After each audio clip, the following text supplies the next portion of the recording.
시청자 여러분 안녕하십니까? 11월 13일 굿모닝 MBN 시작합니다. 오늘의 주요 뉴스입니다. 오늘 아침 서울이 영하 3도까지 떨어지고 전국 대부분 지방도 영하권에 머물면서 가을 추위가 절정에 이르겠습니다. 이번 추위는 내일 아침까지 이어지고 낮부터 기온이 올라 누그러지겠습니다. 윤석열 대통령이 한미안보협의회 참석차 방한한 오스틴 미 국방장관 등과 만찬을 갖고 북한의 도발에 단호히 응징할 수 있는 한미연합 대비태세를 유지해달라고 말했습니다. 한미 국방장관은 회담을 열어 다음 달 중으로 북한 미사일 경보 정보를 실시간 공유하기로 합의했습니다. 민주당이 이동관 방송통신위원장 등에 대한 탄핵안 철회 뒤 재추진 입장을 밝히자 국민의힘이 이 계획이 부당하다며 오늘 헌법재판소에 권한쟁의 심판을 청구할 예정입니다. 민주당은 방통위에 대한 국정조사까지 밀어붙이겠다고 맞서고 있습니다. 서울의 한 주차타워에서 불이 나 차량 9대가 불에 탔습니다. 청주 영덕 고속도로에서는 택시가 화물차를 추돌해 택시기사가 병원으로 이송됐습니다. 이스라엘군의 공습 속에 운영 여건이 악화되면서 가자지구 병원들이 줄줄이 폐쇄됐습니다. 하마스는 이스라엘군의 알시파 병원 대응을 문제 삼아 인질석방 협상을 중단한 것으로 전해졌습니다. 어제에 이어 오늘 아침에도 초겨울 추위가 이어지고 있습니다. 오늘은 낮에도 기온이 떨어져서 하루 종일 춥겠고 이번 추위는 내일 오후부터 풀리겠습니다. 자세한 날씨 야외에 나가 있는 기상캐스터 연결해 알아보겠습니다. 김다영 캐스터 날씨 전해주시죠. 네, 때이른 추위의 기세가 꺾일 줄 모르고 있습니다. 현재 서울의 기온 영하 1.6도로 어제 아침과 비슷하게 출발하고 있고요. 매서운 찬바람까지 불며 체감온도는 영하 5도를 밑돌고 있습니다. 오늘도 도톰한 겨울 외투 챙겨 입고 나오셔야겠습니다. 지역별 현재 기온부터 살펴보겠습니다. 대관령과 철원 등 지도에 보라색으로 표시된 지역들은 영하 5도를 밑돌고 있고요. 짙은 푸른색으로 보이는 내륙 많은 지역에서도 영하권으로 떨어지며 어제 아침보다 조금 낮게 출발하고 있습니다. 오늘 낮 기온은 어제보다 1도에서 4도가량 높겠지만 여전히 평년 기온을 밑돌며 춥겠습니다. 낮 최고 기온 서울 7도, 대전과 광주 10도, 대구는 11도가 예상됩니다. 이번 추위는 내일 낮부터 차츰 누그러지겠고요. 다가오는 수능일인 목요일에는 큰 추위는 없을 전망입니다. 오늘 대부분 지역이 대체로 맑겠지만 호남 서해안과 제주도는 아침까지 5mm 미만의 비가 조금 내리겠고요. 제주 산지에는 최고 3cm의 눈이 내려 쌓이겠습니다. 지금까지 충무로역에서 날씨 전해드렸습니다. 정치권에선 이동관 방송통신위원장에 대한 탄핵을 놓고 여야가 정면 충돌할 것으로 보입니다. 국민의힘은 탄핵안을 막기 위한 법적 대응에 나설 예정인데 민주당은 방송통신위원회에 대한 국정조사까지 밀어붙일 태세입니다. 민지숙 기자입니다. 국민의힘은 이르면 오늘 김진표 국회의장의 탄핵안 철회에 대한 법적 대응에 본격 착수합니다. 헌법재판소에 권한쟁의 심판을 청구하는 건 물론 탄핵안 재상정을 막기 위한 가처분도 신청할 것으로 보입니다. 국회법도 무시한 민주당식 나쁜 정치가 탄핵을 위해 꼼수를 동원하는 무도함이 도를 넘었다고 꼬집었습니다. 방탄국회의 오명을 벗기도 전에 방탄 탄핵까지 밀어붙이는 민주당. 심판의 날은 머지 않았음을 명심하기 바랍니다. 민주당은 탄핵안이 보고만 됐을 뿐 의제로 올라간 게 아니기 때문에 국회법상 철회에 문제가 없다는 주장을 반복했습니다. 여당의 권한쟁의 역시 이동관 위원장을 지켜 언론을 장악하겠다는 꼼수의 연장술책이라며 반박했습니다. 이동관 탄핵에 대한 사유는 차고 넘칩니다. 꼼수로 잠시 탄핵을 미뤄도 민심의 탄핵은 피할 수 없습니다. 민주당은 오는 30일 탄핵안을 재추진하겠다는 계획입니다. 이와 함께 언론에 대한 무차별 압수수색, 검열 등 방송 장악을 막기 위한 국정조사도 반드시 관철시키겠다는 뜻을 드러냈습니다. 탄핵안으로 전국이 급속도로 얼어붙은 가운데 이번 주 시작되는 내년도 예산안 심사도 법정 기한 내 통과가 쉽지 않을 전망입니다. MBN 뉴스 민지숙입니다. 한편 국민의힘에서는 김기현 대표와 스타급 의원들에 대한 험지 출마론이 나오고 있는데요. 민주당에서도 이재명 대표의 험지 출마 이야기가 터져나오고 있습니다. 민주당은 이재명 대표의 험지 출마는 검토된 적이 없다며 선을 그었습니다.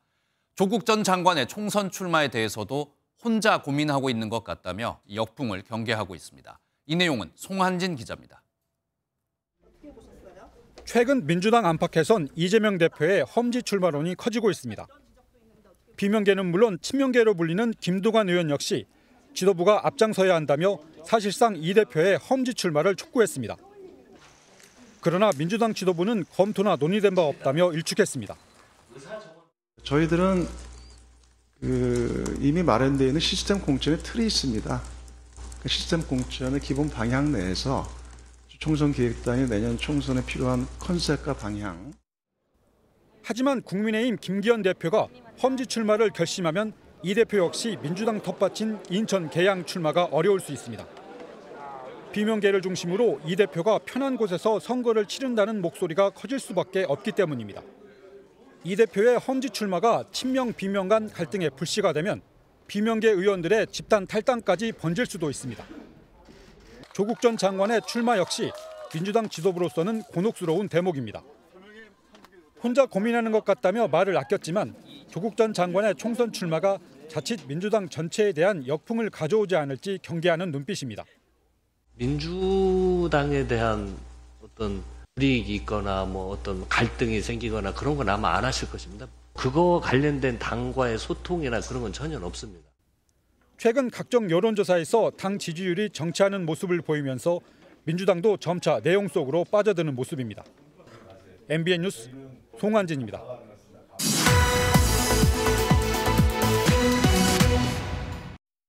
네, 정치권 소식 국회 출입하고 있는 강용호 기자와 조금 더 알아보겠습니다. 어서 오십시오. 일단 지금 여의도 밖에 있지만 가장 주목을 받는 정치인 이준석 전 대표가 아닐까 싶습니다. 이번 주말에 이준석계 회동이 있었다고 하는데 어떤 분위기였습니까? 네, 천하용인으로 불리는 이준석계 네 사람에 대한 얘기인데요. 네. 그제 김용태 전 국민의힘 최고위원은 SNS에 이준석 대표와 만난 사진과 함께 앞으로의 작전이 이해가 갑니다라는 글을 올렸습니다. 김 전 최고위원뿐만 아니라 허은하 의원, 천하람 순천갑 당협위원장, 이기인 경기도의회 의원도 비슷한 시점에 각각 의미심장한 글을 올리며 주목을 받았습니다. 네, 천하용인으로 불리는 이 네 사람이 모인 사진 한 장에 굉장히 큰 관심을 받았는데 이번 만남으로 이준석 친당 창당 구체적으로 좀 구체적인 모습이 좀 드러났다고 볼 수 있을까요? 네, 이번 회동에서 이 전 대표는 신당 창당 계획 등을 구체적으로 설명한 것으로 알려졌는데요. 네. 신당 창당의 뜻을 모은 건 아니지만 천하용인 모두 이 전 대표의 계획과 방향성에는 공감한 것으로 전해집니다. 또 이 전 대표가 신당 합류와 관련해 소통 중인 현역 의원들의 명단도 공유했다고 하는데요. 이 전 대표는 국민의힘 현역 의원 중에도 동참할 사람이 있다고 말해왔습니다. 이 전 대표의 말이 사실이라면 국민의힘으로서는 신경을 쓰지 않을 수 없을 것 같습니다. 네, 이준석 대표는 신당 창당을 준비를 하고 있는데 국민의힘 혁신위는 혁신위대로 혁신안을 계속 내놓고 있습니다. 이 다음 혁신안은 좀 어떤 내용이 나올 것으로 보입니까? 네, 이르면 오늘 혁신위는 3호 혁신안을 당 최고위원회의에 보고할 예정인데요. 네. 3호 혁신안은 비례대표 명부 당선권에 청년 몫은 50% 할당하고 5세 지역의 청년 전략 지역구를 설정하는 내용을 담고 있습니다. 하지만 안건이 상정되더라도 수용될지는 미지수라는 게 전반적인 관측입니다. 혁신위는 앞서 1, 2호안 혁신안을 발표했지만 이준석 전 대표와 홍준표 대구시장에 대한 사면을 담은 1호안만 수용된 상태입니다. 혁신위가 지도부나 중진들을 향해 험지 출마를 계속 요구하는 상황에서 공천과 연관된 3호 혁신안이 통과되기는 쉽지 않을 거란 관측입니다. 네, 방금 말씀하신 것처럼 인유한 혁신위원장이 혁신안을 계속 발표는 하고 있지만 지도부가 수용은 하지 않고 있는 이런 상황인 것 아니겠습니까? 인유한 혁신위원장 이런 상황에서 광폭 행보를 계속 보이고 있죠. 네, 말씀하신 대로 인 위원장 혁신위 제안을 수용하라며 당 지도부와 중진들이 향해 연일 거침없는 언행을 이어가고 있는데요. 여당을 향한 언행만큼이나 야당과의 소통 행보도 주목을 받고 있습니다. 지난 9일과 10일 야당 소속의 김영록 전남지사와 강기정 광주시장을 면담해 여야 간 소통 문제나 5.18 헌법 수록 문제 등 다양한 현안을 논의했습니다. 인 위원장의 광폭 행보에 혁신위원장이 아니라 비대위원장 같다 이런 말도 나오고 있는데요. 총선을 이끌어야 할 김기현 대표의 주목도가 너무 떨어진다. 혁신위의 험지 출마 요구가 대통령 측근들을 위한 지역구 비워주기가 아니냐는 비판도 제기되는 상황입니다. 네, 이번에는 민주당 소식도 한번 짚어보겠습니다. 이 조국 전 장관의 행보에 많은 관심이 쏠리고 있는데 민주당 내부 분위기는 좀 어떻습니까? 네, 앞서 리포트에서도 보셨지만 어제 민주당 기자회견에서도 관련한 얘기가 나왔습니다. 네. 요약하면 당과 소통이 없어서 조 전 장관이 어떻게 할지 모른다. 민주당의 피해는 안 줄 걸로 본다는 건데요. 속내는 복잡해 보입니다. 조 전 장관 지지자들도 많이 있지만 내로남불로 통하는 부정적 이미지도 상당하기 때문이죠. 그래서 총선 직전까지도 민주당과 조 전 장관 모두 계산기를 두드려 볼 것 같습니다. 총선 출마가 민주당에 도움이 될 것 같다면 당 소속으로의 출마도 권하겠지만 그렇지 않다면 무소속이나 불출마를 권유할 걸로 보입니다. 네, 여야 내부 상황 각자 굉장히 복잡한 것 같습니다. 마지막으로 이번 주 국회 일정 살펴볼 텐데 예산안 심사가 이제 시작되지 않습니까? 윤석열 대통령이 시정연설에서 국회에 많은 협조 부탁하기도 했는데 어떻게 좀 진행이 될까요? 네, 657조 원 규모의 내년도 정부 예산안 심사가 본격 시작이 됩니다. 국회 예산결산특별위원회는 오늘부터 각각 닷새 간의 감액 심사와 증액 심사를 벌인 뒤 오는 30일 의결을 목표로 하고 있습니다. 다음 달 2일인 예산안 처리 법정 기한을 지키지 못할 거란 전망 벌써부터 나오는데요. 민주당은 법무부나 감사원 등의 업무 추진비 예산 삭감을 벼르고 있지만 정부 여당은 꼭 필요한 경비라며 반발하고 있습니다. 반면 R&D, 새만금 사업 예산 등에 있어선 민주당은 증액을, 정부 여당은 삭감을 주장하고 있는데요. 민주당이 오는 30일 이동관 방통위원장에 대한 탄핵안도 재발의하기로 한 만큼 여야 간 강대강 대치가 불가피할 전망입니다. 네, 오늘 말씀 여기까지 듣겠습니다. 지금까지 정치부 강용호 기자였습니다. 민주당 이재명 대표의 위증교사 사건 재판 병합 여부가 오늘 결정됩니다. 심리 결과에 따라 이 대표의 사법 리스크와 정치 행보가 결정되는 만큼 여야의 거센 정치적 공방도 불가피해 보입니다. 이시열 기자가 보도합니다. 지난 2019년 공직선거법 위반 사건 재판에서 당시 증인이었던 김모 씨에게 유리한 허위 증언을 요구한 혐의를 받는 이재명 더불어민주당 대표. 지난달 16일 검찰은 이 대표를 위증교사 혐의로 추가 기소했습니다. 서울중앙지법은 오늘 위증교사 사건의 공판 준비기를 열고 재판 병합 여부를 결정합니다. 앞서 병합이 결정된 대장동, 백현동 사건과 달리 위증교사 사건은 양측이 첨예하게 대립하는 사안입니다.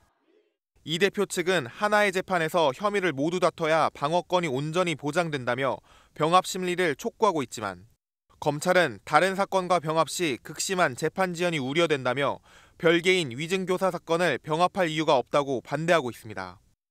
또 이 대표와 공동 피고인인 김 씨도 재판이 빨리 끝나야 불안한 지위가 해소된다며 병합하지 말아달라는 의견서를 재판부에 냈습니다.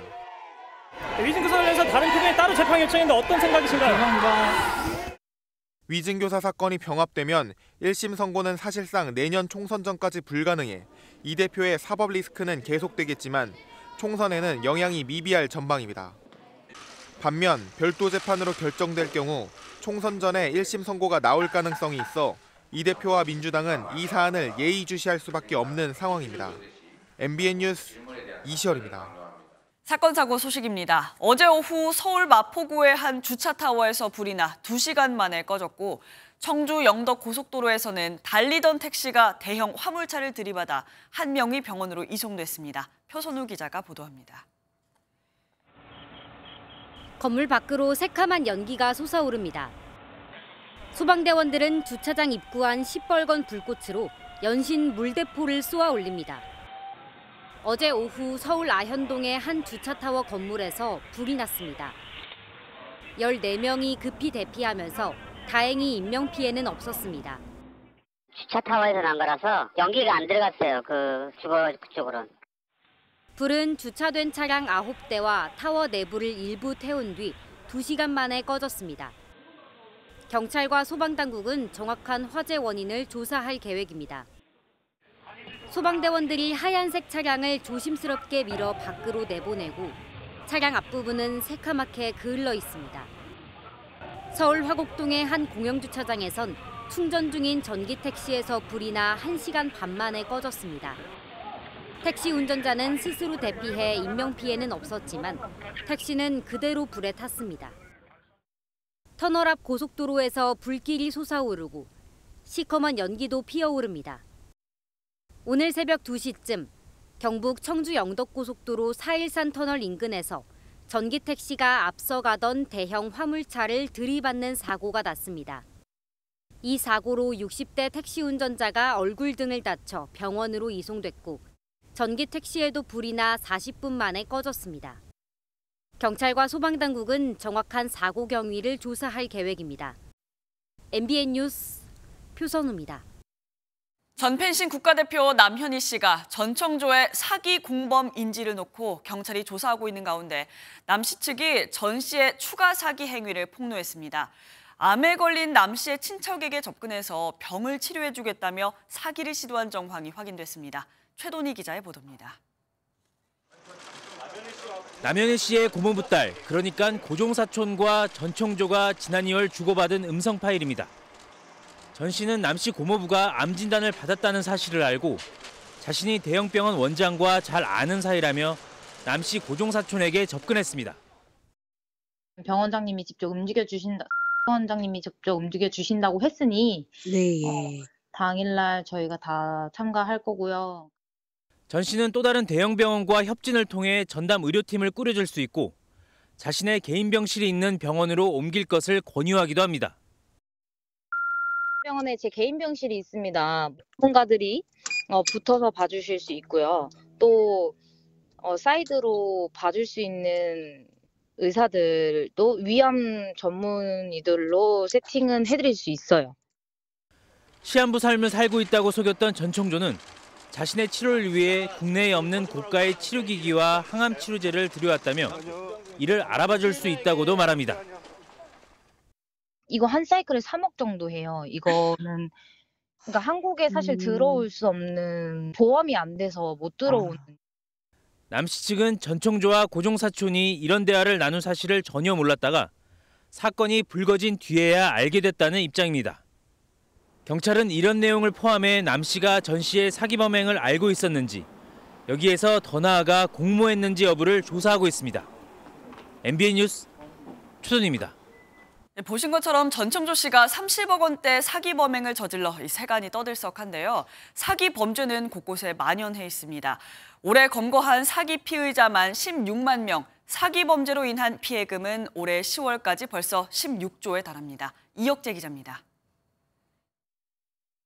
강연 등으로 알게 된 사람들에게 투자금 명목으로 28억 원 가까이 가로챈 혐의로 구속 기소된 전청조 씨. 피해자분들께 죄송합니다.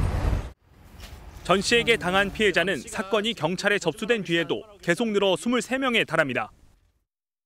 60대 여성 A씨도 전 씨가 저지른 사기 범행처럼 고가의 아파트에 사는 모습을 보여주고 의사 출신의 자산운용가라며 투자를 유도한 한 남성에게 속아 사기를 당했습니다.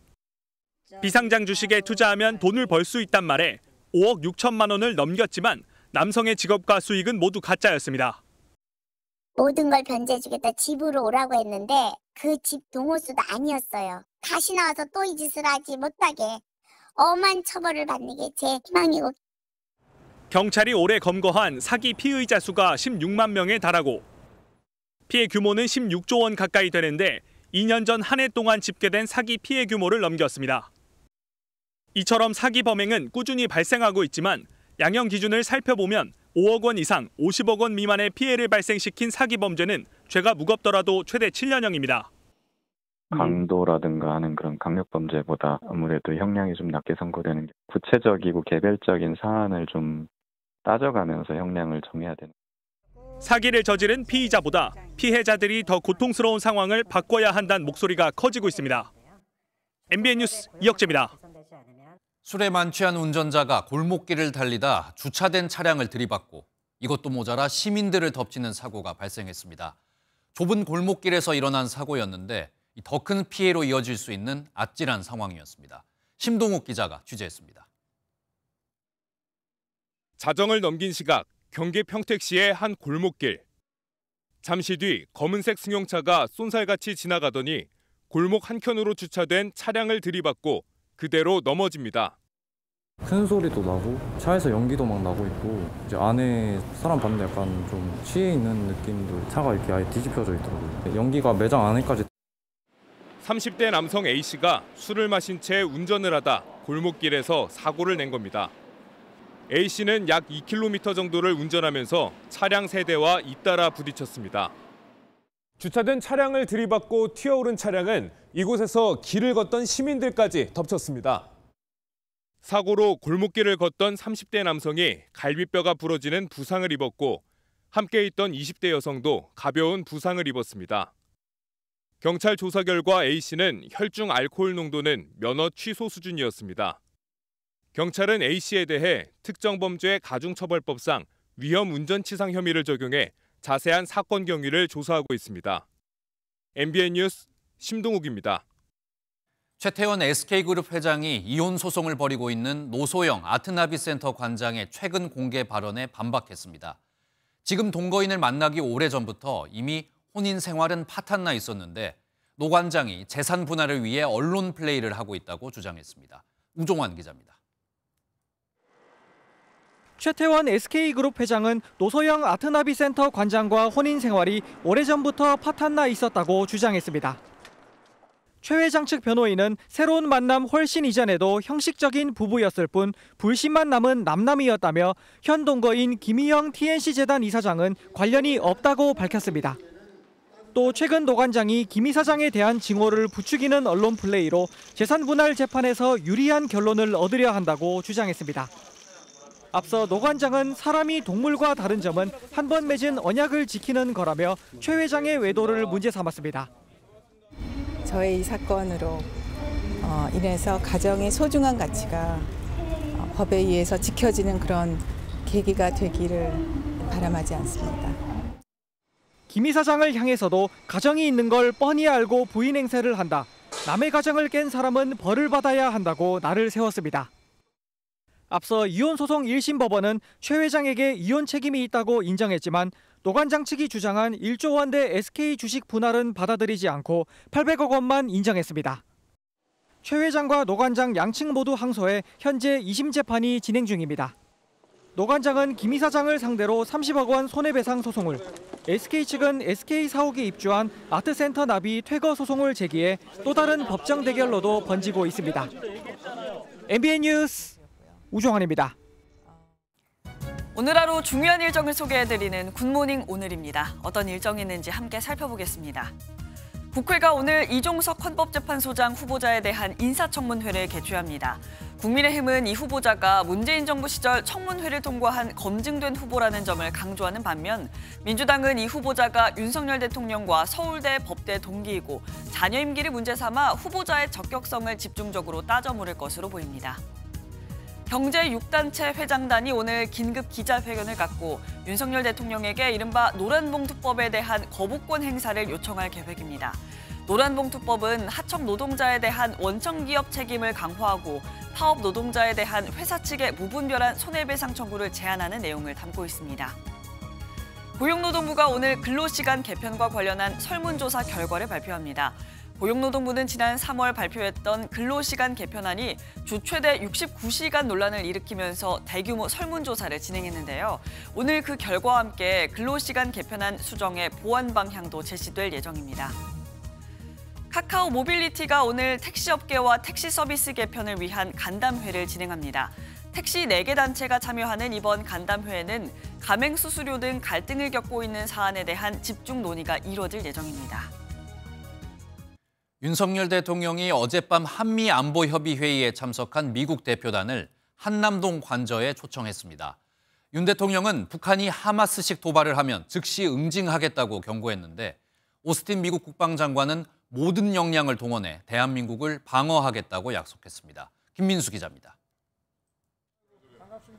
윤석열 대통령이 한남동 관저를 찾은 로이드 오스틴 미 국방장관을 반갑게 맞이합니다. 윤 대통령은 어제 한미안보협의회의 미국 대표단을 초청해 만찬을 진행했습니다. 이 자리에서 윤 대통령은 북한이 우크라이나 분쟁과 최근 이스라엘 하마스 분쟁에 직간접적으로 연관돼 있다고 지적했습니다. 그러면서 북한이 하마스식 기습 공격을 한다면 즉각적이고 단호하게 응징할 수 있는 한미연합 대비태세를 유지해달라고 당부했습니다. 오스틴 장관은 바이든 미국 대통령이 한미동맹을 어느 때보다 강력히 발전시키길 바란다고 전했습니다. 또한 미국의 모든 범주의 군사 능력을 운영해 대한민국을 방어하겠다고 약속했습니다. 만찬에 앞서 오스틴 장관은 신원식 국방부 장관과 함께 용산 국방부 청사에서 열린 한미일 국방장관 화상회담 자리에 참석했습니다. 1시간 정도 진행된 회의에서 한미일은 다음 달 중으로 북한 미사일 경보정보 공유 체계를 가동하기로 합의했습니다. 미사일 경보정보 공유는 지난 8월 미국 캠프 데이비드에서 열린 한미일 정상회의의 후속 조치입니다. 이와 함께 오늘 서울에서 열리는 한미안보협의회의에서는 9.19 남북 군사합의 효력 정지 문제가 다뤄질 것으로 보입니다. MBN 뉴스 김민수입니다. 한편 이스라엘군의 공습 속에 가자 지구에선 병원들이 줄줄이 문을 닫고 있습니다. 하마스는 병원이 공격받자 인질 석방 협상을 중단한 것으로 전해졌는데요. 이스라엘군은 병원에 연료를 제공하려 했지만 하마스가 막았다며 서로에게 책임을 돌렸습니다. 장동건 기자입니다. 아기를 살리려는 의료진의 손이 분주합니다.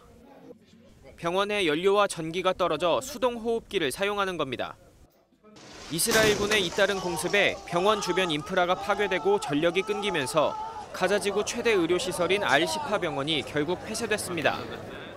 We have 2 unit patient die actually because the incubator it's not working because there is no electricity. Also, we have other patient in the ICU.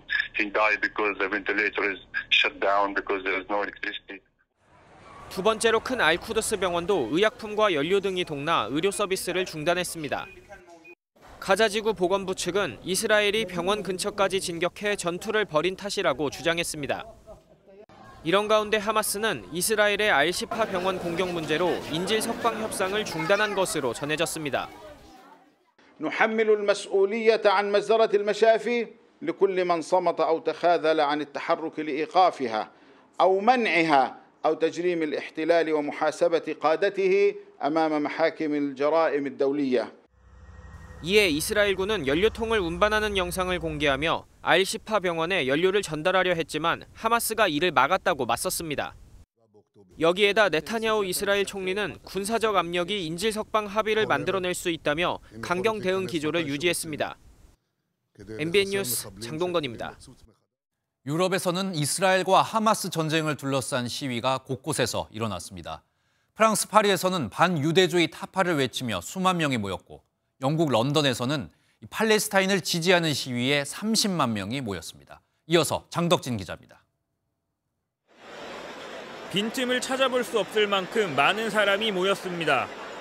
프랑스에서 반유대주의가 확산한다는 우려 속에 이를 타파해야 한다며 수만 명이 모인 겁니다. Some people are scared, and we're not talking about one person or two, and you know that everybody comes here and shows that okay, we're all together. 시위에는 엘리자베트 보른 프랑스 총리와 좌파 성향 정당 대표들도 참석했습니다.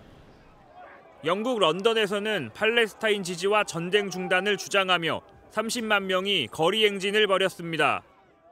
The irony is this protest is supposed to be to stop fighting, stop bloodshed, stop apartheid. Completely ironic that it was being called a hate march. 행진은 런던 중심부를 통해 미국 대사관까지 이어졌는데 행진 중 극우단체가 시위대와 경찰을 기습해 관련자 120여 명이 경찰에 붙잡히는 소동이 발생했습니다. 이스라엘이 가자 지구에서 지상전을 이어가면서 이에 반발하는 시위와 충돌은 유럽 곳곳에서 벌어지고 있습니다.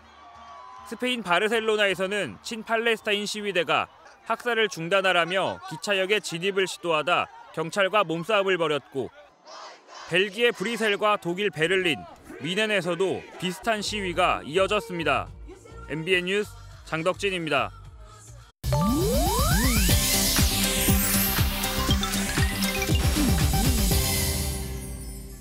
인터넷에서 화제가 되고 있는 소식들을 모아 전해드리는 인터넷 와글와글입니다. 영화 속 스파이더맨 복장을 한 남성이 서울 한복판에 등장했습니다. 지난 11일 밤 서울 지하철 2호선 잠실역에서 한 노숙인이 자신을 역사 밖으로 내보내려는 영무원들에게 주먹을 휘두르며 위협을 했는데요. 어디선가 스파이더맨 옷을 입은 남성이 나타나 유쾌한 행동으로 노숙인의 팔을 잡고 제지하고선 사라졌습니다. 출동한 경찰에 의해 노숙인은 강제 퇴거됐고 목격담은 SNS에 퍼져 화제가 됐습니다. 이후 이 주인공 SNS 답글을 통해 사진 속 스파이더맨은 본인이라며 정체를 밝혔는데요. 경찰이 오기까지 더 큰 싸움으로 번지지 않게 말렸다고 설명했습니다. 또 평소에는 아이들이 많이 오는 잠실에 가서 사진도 찍고 추억을 만들어주고 있다는데 정말 현실판 히어로의 등장이네요. 실리콘밸리의 괴짜, 천재 기업인 일론 머스크 테슬라 최고 경영자의 전기 영화가 미국 헐리우드에서 제작됩니다. 최근 외신에 따르면 영화 미나리를 제작한 영화사가 지난 9월에 출간된 작가 월터 아이작슨의 책 일론 머스크의 판권을 사들였다는데요. 또 영화 블랙스완, 마더를 연출한 데런 에로노프스키 감독이 메가폰을 잡는다고요. 월터가 쓴 머스크의 전기에는 그가 어린 시절 겪은 역경을 비롯해 젊은 시절의 스타트업 창업 과정, 파란만장한 연애사, 테슬라와 스페이스X를 키워온 과정, 그리고 트위터를 인수하게 된 배경 등이 상세하게 기록이 돼 있는데 영화에서는 어떻게 구현될지 누리꾼들의 관심이 높아지고 있습니다. 하와이 마우이 섬의 한 연못이 마치 물감을 풀어놓은 듯 진분홍색으로 물들었습니다. 현지 시간 10일 미국 어류 야생동물관리국에 따르면 관리국 직원들은 지난달 30일부터 분홍색으로 변한 연못 물을 모니터링하고 있다는데요. 예비조사 결과 할로박테리아라는 단세포 유기체가 원인일 가능성이 제기됐습니다. 할로박테리아는 염분이 높은 수역에서 발견되는데 마우이 섬의 약 90% 지역이 심각한 가뭄에 시달리고 있고 지난 8월에 발생한 산불 이후 가뭄은 더 심해진 상황이라고요. 하와이 당국은 방문객들이 연못에 접근하거나 들어가지 말라고 당부하고 있는데요. 기후변화와 엘니뇨의 영향으로 가뭄은 더 악화될 수 있다는 전망까지 나오고 있습니다. 지금까지 인터넷 와글와글이었습니다. 비행기가 지연돼서 피해를 본 승객들에게 항공사가 정신적 손해까지 배상해줘야 한다는 대법원 판결이 나왔습니다. 4년 전 공항에서 20시간 넘게 비행기를 기다렸던 승객들은 1인당 40에서 70만 원의 보상금을 받을 것으로 보입니다. 선한빛 기자가 보도합니다. 지난 2019년 9월 태국 공항의 인천행 출국장 모습입니다. 여객기가 결항되자 승객들이 회색 모포를 두르고 밤을 지새웁니다. 기체 결함으로 인한 결항이었습니다. 당시 비행기는 새벽 1시 10분쯤 출발 예정이었지만 항공사는 결항 사실을 새벽 4시 20분쯤 승객들에게 알리고 숙소를 제공했습니다. 하지만 승객들은 당초 예정 시각을 훌쩍 넘겨 밤 11시가 넘어서야 비행기에 탈 수 있었습니다. 이에 승객 269명은 아시아나 항공을 상대로 손해를 배상하라는 소송을 냈습니다. 1, 2심 모두 항공사가 승객들에게 정신적 손해배상을 해야 한다고 판결했고 대법원까지 승객들의 손을 들어줬습니다. 재판의 쟁점은 정신적 손해도 손해로 볼 것인지와 당시 항공사가 충분한 조치를 취했는지였습니다. 법원은 정신적 손해도 손해에 포함된다고 판단했고 항공사가 결함을 미리 알았으면서도 항공편 취소를 뒤늦게 결정하는 등 조치가 미흡했다고 봤습니다. 대법원 확정 판결로 승객들은 아시아나항공으로부터 1인당 40만 원씩 받게 됐습니다. 대법원은 2019년 1월 필리핀 공항에서 연착오로 인해 승객들이 제주항공을 상대로 낸 소송에 대해서도 항공사가 승객들에게 1인당 40에서 70만 원을 배상하라고 판결했습니다. MBN 뉴스 선한빛입니다.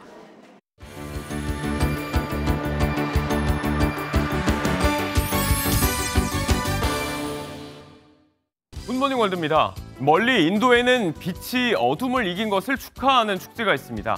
강물에 일렁이는 수백만 개의 불빛, 어두운 밤이 그야말로 대낮같이 환해진다고 하는데요. 그 현장으로 떠납니다. 강변으로 끝도 없이 늘어선 휘황찬란한 등불들. 인도 우타르 프라데시주 사원도시 아요디아의 밤이 환하게 물들었습니다. 힌두교 최대 축제 중 하나인 빛의 축제 디왈리 전야제인데요. 어둠에 대한 빛의 승리를 축하하는 디왈리 기간, 사람들은 더 많은 빛을 밝힐수록 더 큰 행운이 찾아온다고 믿는답니다. 지난해 토기 등잔에 150만여 개의 불빛을 밝혀 기네스 기록을 세운 바 있는데 올해는 이 기록을 훌쩍 뛰어넘는 220만여 불빛이 강변을 가득 메웠습니다. 밤하늘에 터지는 색색의 불꽃들까지 그야말로 빛의 향연이라 할 만하죠. 반대로 이탈리아 로마 인근에서는 불빛이 하나도 없어서 아찔한 밤을 보낸 사람들이 있습니다. 서커스에서 도망 나온 이것, 야심한 밤을 어슬렁거리다 적외선 센서에 딱 걸렸다고 하네요. 적외선 조준경에 들어온 희끄무레한 형체. 야심한 밤, 들판 위에 일렁이는 검은 실루엣이 보이시나요? 이것의 정체는 다름 아닌 맹수의 왕 사자입니다. 로마 인근의 서커스에서 탈출해 해변 마을 라디스 폴리를 공포에 떨게 했는데요. 당국은 주민들에게 집에 머물라고 권고하고 어둠 속에서 추격전을 벌였습니다. 장장 7시간의 수색 끝에 경찰에 의해 적외선 센서로 녀석을 겨우 잡아 진정제를 놓는 데까지 성공했다는데요. 잡혔기에 망정이지 누군가 밤중에 이 녀석을 마주쳤다면 정말 오금이 저릴 뻔했습니다. 지구 반대편의 축제 소식 하나 더 전해드립니다. 독일 축제하면 생각나는 것, 단연 맥주와 카니발이죠. 아주 시끌벅적하게 문을 열어젖힌 올해 카니발 현장으로 초대합니다. 카운트다운 끝에 축포가 터지고 환호하는 사람들의 희열이 고스란히 전해집니다. 알록달록 화려한 분장을 한 채 노래하고 춤추느라 여념이 없는데요. 11월 11일 오전 11시 11분 전통의 독일 축제 퀼른 카니발이 화려한 막을 올렸습니다. 가톨릭 사순절이 시작되는 내년 재수요일까지 석 달간 이어지는 긴 축제. 시민과 관광객 등 수천의 인파가 노래와 맥주로 축제를 만끽하는데요. 하지만 올해는 모두가 마냥 축제를 즐기고만 있지는 않습니다. 이스라엘과 하마스 간의 비극이 아직 끝나지 않았기 때문이죠. 남은 카니발 기간 그저 평화만이 가득하길 바랍니다. 굿모닝 월드였습니다. 지갑 열기가 무서울 정도로 연일 물가가 치솟고 있습니다. 지하철과 버스, 택시 요금은 16년 만에 최고로 올랐습니다. 먹거리도 많이 올랐죠. 정부는 28개 품목에 대해 매일 물가를 점검하기로 했습니다. 김종민 기자가 보도합니다. 지난 2월 서울을 시작으로 부산과 경기도가 잇따라 택시 요금을 올렸습니다. 뿐만 아니라 8월 서울 시내버스 요금, 10월 수도권 지하철 요금이 인상됐습니다. 부담스러워서 걸어갈 수 있으면 최대한 걸어가고 아니면 12시 전에 빨리 맞춰서 집 가는 경우가 많아요. 실제로 지난달 지하철과 버스, 택시비를 아우르는 운송 서비스 물가가 1년 전보다 9.1% 올라 16년 6개월 만에 가장 큰 폭으로 상승했습니다. 대중교통 요금뿐 아니라 지난달 필수 소비식품 중 하나인 우유 가격도 크게 오르는 등 먹거리 물가 역시 치솟고 있습니다. 교통이 아닌 것도 사실 많이 올랐어요. 그래서 지금 인플레이션 때문에 가게 부담이 된 것은 사실입니다. 서민들 고통이 가중되자 정부는 농축산물 14개 품목과 외식 메뉴 5개 품목, 우유와 빵 등 가공식품 9개 품목의 가격을 매일 상시적으로 점검하기로 했습니다. 이명박 정부에서 각 품목별로 전담자를 뒀던 MB식 물가 관리입니다. 하지만 업체들이 가격 인상 대신 양을 줄이는 꼼수를 부리거나 나중에 한꺼번에 가격이 오르는 풍선 효과 등 부작용이 뒤따를 거란 우려도 적지 않습니다. 이게 물가 인상이 좀 과도하게 오르는 게 없는 건지, 지금 인상 요인이 별로 없음에도 불구하고 남들이 올리니까 편승하는 부분도 있을 거고, 그 문제를 좀 자세히 알고 기업들하고 소통을 하더라도. 추경호 경제부총리는 물가 부담을 덜기 위해 전기요금 등 공공요금은 당분간 동결할 거라고 밝혔습니다. MBN 뉴스 김종민입니다.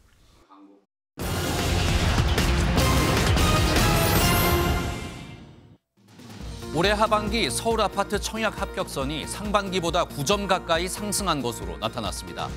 서울 아파트의 하반기 평균 최저 당첨 점수는 55.4점으로 상반기보다 8.9점 높아졌고 지난해 하반기와 비교하면 18점 이상 상승했습니다.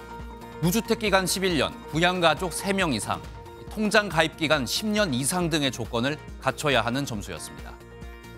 우리나라 의사의 소득이 근로자 평균 임금보다 7배 많아 OECD 회원국 중 가장 큰 격차를 보였습니다. OECD 자료에 따르면 우리나라 의사의 연평균 소득은 일반 근로자 평균보다 최대 6.8배 많았습니다. 지난 10년간 의사의 실질 보수 평균 증가율 역시 일반의가 2.6%, 전문의는 2.8%였는데 OECD 평균 1.8%보다 높았습니다. 대표적인 외식 품목인 김밥과 비빔밥 가격이 또 올랐습니다. 서울 기준으로 김밥 가격은 지난달 3,254원, 비빔밥은 1,577원을 기록했습니다. 이제 우리나라의 대표적인 외식 품목 8개 중에서 10,000원으로 먹을 수 있는 건 김밥, 짜장면, 칼국수, 김치찌개 4개만 남았습니다. 굿모닝 경제였습니다. 실제 사람이 아닌 가상 아이돌이 온라인뿐 아니라 현실의 팬들과 소통하고 있습니다. 여전히 화면 안에서 춤을 추지만 콘서트가 매진이 될 정도로 인기인데요. 팬들은 변하지 않은 외모와 또 사생활 문제를 걱정하지 않아도 되는 게 장점이라고 말합니다. 김문영 기자가 그 열기를 취재했습니다. 가상 아이돌이 생방송에서 다른 아이돌처럼 팬들의 댓글을 실시간으로 읽고 소통합니다. 사람과 똑같은 몸짓으로 게임도 진행합니다. 오케이. 포기하지 말라니까. 그래, 턴 두 바퀴. 오케이. 실시간 2만여 명이 시청한 영상. 팬들에게 중요한 건 목소리의 주인공이 아닌 재미입니다. 이러한 가상 아이돌들이 최근 해외 언론에서 한류의 주역으로 주목받고 국내 음원 차트 100위권에 진입하는 등 열기가 심상찮습니다. 최근 한 오프라인의 공연은 예매 8분 만에 매진 기록을 세웠고 떼창이 이뤄졌습니다.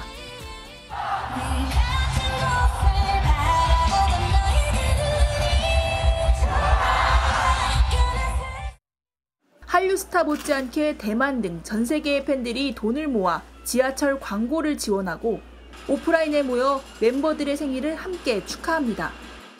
같은 아이돌을 좋아하기 때문에 그 트위터에서 같이 얘기할 때 공감대가 있어서 재밌고 생카에서 만나서 얘기하면서 하는 게 즐거워요. 과거 사이버 가수 아담과 모델 로지와 다르게 최근 가상 아이돌은 실시간 쌍방향 소통이 가능하고 사생활 문제도 없다는 장점이 있습니다. 변하지 않으니까 지금 이 모습이 꾸준히 유지될 수 있다는 게 나이를 먹지 않는다는 그런 의미에서도 기성세대는 제대로 반응을 보이지 않았었는데 이 새로운 세대는 그 노래와 또 여러 가지 퍼포먼스 속에서 즐거우면은 만족한다. 가상 아이돌이 기존의 K-팝에 대체하지는 않고요. 미래 세대적인 측면에서 한 장르로서 자리를 잡을 것 같고요. 메타버스에 익숙하고 좋아하는 웹툰과 웹소설을 위한 모임과 구매를 아까워하지 않는 20대, Z세대가 아이돌 생태계도 바꿔가고 있습니다. MBN 뉴스 김유영입니다. 프로야구 한국 시리즈 5차전이 오늘 저녁 잠실 야구장에서 열립니다. 29년을 기다린 팬들 앞에서 마지막 고지를 점령하려는 LG와 다시 한번 역전의 마법을 노리는 KT의 양보 없는 대결이 펼쳐집니다. 김한중 기자입니다. LG 타선은 시리즈를 거듭할수록 살아나고 있습니다. 1차전 2점에 그치며 패배를 당한 뒤 5점, 8점으로 대역전승에 성공하더니 4차전에서 15점을 뽑아내는 엄청난 화력을 선보였습니다. 오지환과 박동원, 오스틴, 김현수 등 중심 타자들이 타격감을 완전히 회복한 모습입니다. 이제 좀 쉽게 갈 수 있겠다. 그리고 가장 좋았던 점은 중간 투수들에게 휴식을 줄 수 있겠다. KT는 터지지 않는 중심 타선이 문제입니다. 박병호와 알포드의 부진이 길어지면서 팀 전반적인 공격력 저하로 이어지고 있습니다. 하지만 5차전부터 차례대로 출격할 고영표, 쿠에바스, 벤자민의 선발 트로이카는 강점입니다. 우리가 또 플레이오프도 업셋도 했기 때문에 마지막 또 3승하기 위해서 준비 잘하겠습니다. 역대 한국 시리즈에서 3승 1패로 앞선 팀의 우승 확률은 무려 94.1%. 압도적 확률의 LG가 우승에 골이 날지, KT가 다시 업셋에 성공할지는 최후의 전장 잠실에서 판가름 납니다. MBN 뉴스 김한중입니다. 월요일 아침 굿모닝 MBN 마칩니다. 함께해 주신 여러분 고맙습니다.